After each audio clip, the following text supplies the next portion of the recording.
Пані та панове, 54-й день. Ladies and gentlemen, it's the 54th day of the Russian invasion and the 9th year of the war of Russian Federation against Ukraine. My name is Andrei Shevchenko, and on behalf of Ukraine Media Center, I welcome all the reporters covering our fight for freedom. Today, in the morning, Lviv was attacked by the Russian occupiers with a missile strike. We have Maxim Kozitsky today, the head of military administration of Lviv Oblast, and Andriy Sadovy, the mayor of Lviv. I give the floor to our guest.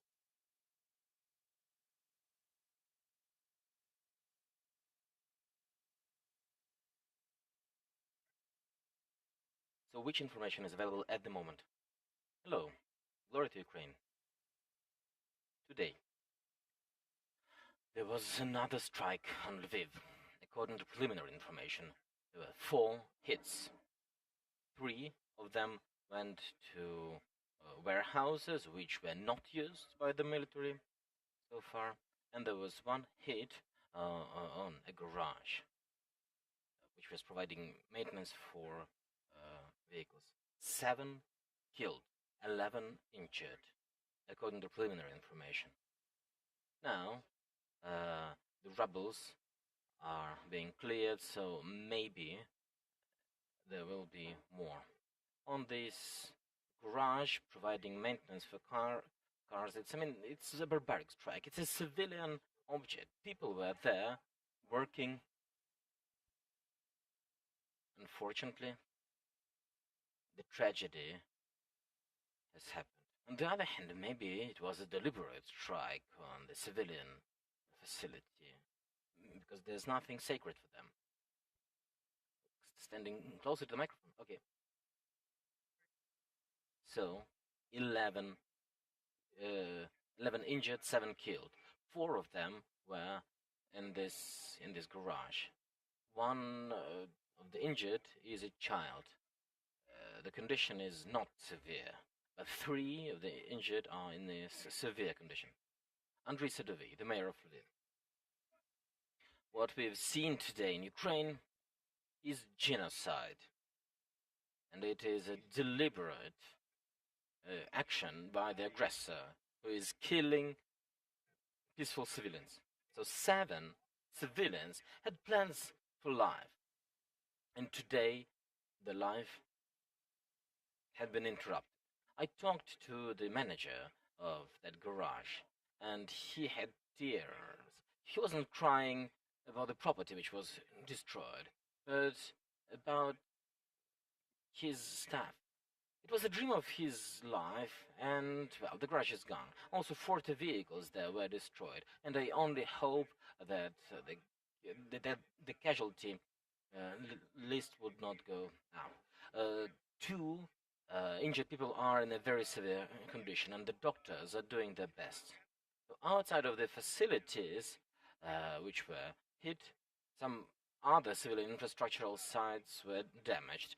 For example, in 8 residential apartments, windows were smashed. Also, in one of the schools in Lviv, the windows were smashed. Now in Ukraine, there are no safe and unsafe locations. Everyone is in the same condition. So once again, I reiterate my call to all the residents. Whenever you hear a siren, please go to shelters, because it might save your life.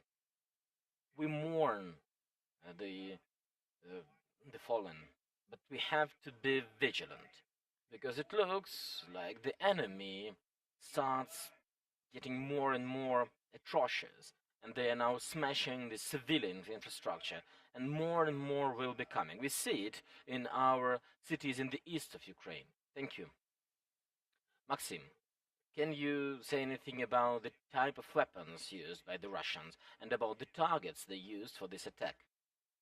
Preliminarily, the rockets were launched from aircrafts, but that is preliminary information. It was coming from the Caspian direction, let's say. The direction of the Caspian Sea. Whether this garage was the ultimate target, well, I don't really want to believe it, but on the other hand, maybe they were aiming for the railway station. As Andrei said, we now don't have safe and unsafe locations in the city. The enemy is cynical and they're inhuman. Any questions? Please.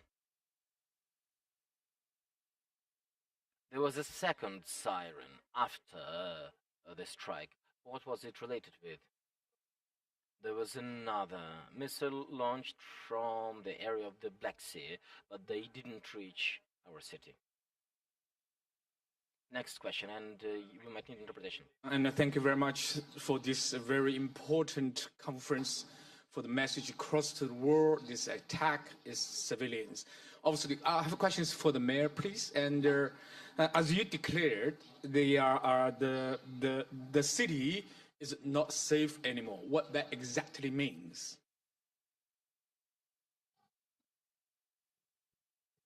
Ну, це Well, it means that all the cities and the villages are in the same situation.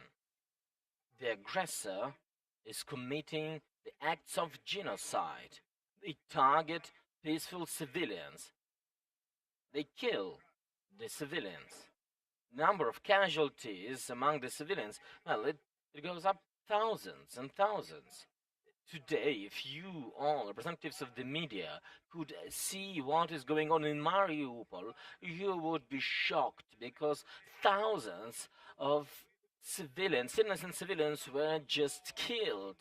And they cannot even be buried according to religious rites, to Christian rites. What we've seen in Bucha and Gostomel, it's just horrible, but we have to defend and we have to be ready to start the offensive and to kick the enemy from our land.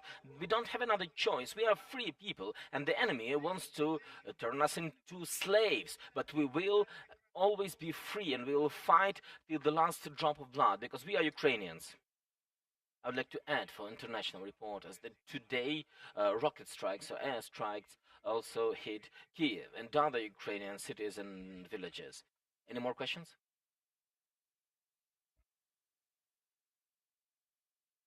From China Media Group. We know that this attack is against so many people here, and we're sorry for that. But I have another concern. The Russian government has threatened to attack the weapons sent by NATO, which will transfer from transit in Lviv region. And my question to the officer, how will you protect the people here in this region? And have you ever considered to change the route for weapon delivery? Thank you. і я може доповню. І бачимо. I would like also to ask a follow-up question. Do we see that it was a deliberate attack on the city and the region which is playing the key role in the evacuation and humanitarian corridors? Whether we think of changing the supply routes, well, we are using all possible supply routes to provide weapon to our army because we need weapon to defend and to make our victory faster. In terms of striking civilian and peaceful facilities, I could say that this is just an act of vandalism. It's inhuman because well, they are hitting regular civilian sites and peaceful residents die. In terms of supply routes, well, we have those supply routes which we have. And we do our best. Of course, we would like to have better supply routes through Belarus, for example, but at the moment it's impossible. Even before the Russian aggression started, there was a decision to take all military facilities from within the limits of the city of Lviv. So when you analyze the situation, you see that the missiles are killing the civilians now. The world now knows that Lviv is the biggest hub for those Ukrainians who are now fleeing from shelling. Over 200,000 Ukrainians are finding temporary protection here in Lviv. Over 100 embassies moved to Lviv, and the enemy knows it very well when they attack. Their objective is to intimidate. So a huge request to all of you, to the representatives of international media, please tell the truth that they target civilians, innocent civilians. Of course, we are doing everything possible, but I'm sorry, who could foresee that they would attack a civilian garage? How could you even foresee that? Thank you.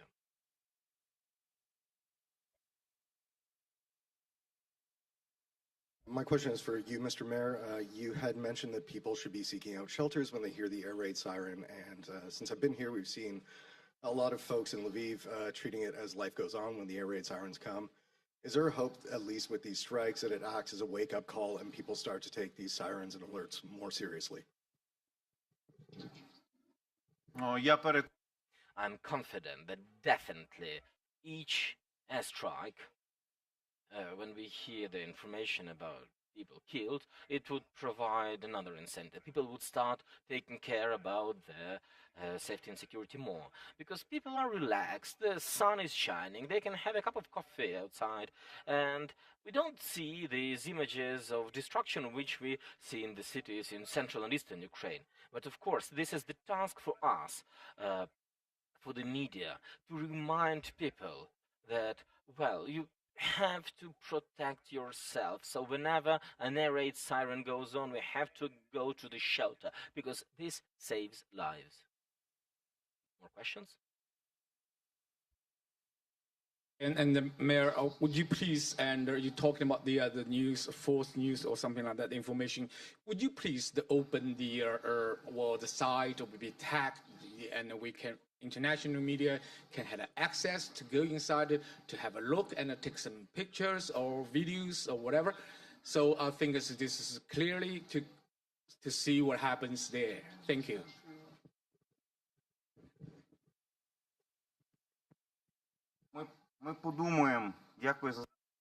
Thank you for the question. We will think about this opportunity, but we have to approve this with the law enforcement agencies. And I would like to add that now we also have criminal liability for disseminating the information which can endanger our safety. So please follow Ukrainian legislation and use common sense. I have a last question. It's obvious that one of the objectives of these strikes is to intimidate people, to sow panic, to break the people's will. So what would you say to the residents of Lviv, to all Ukrainians?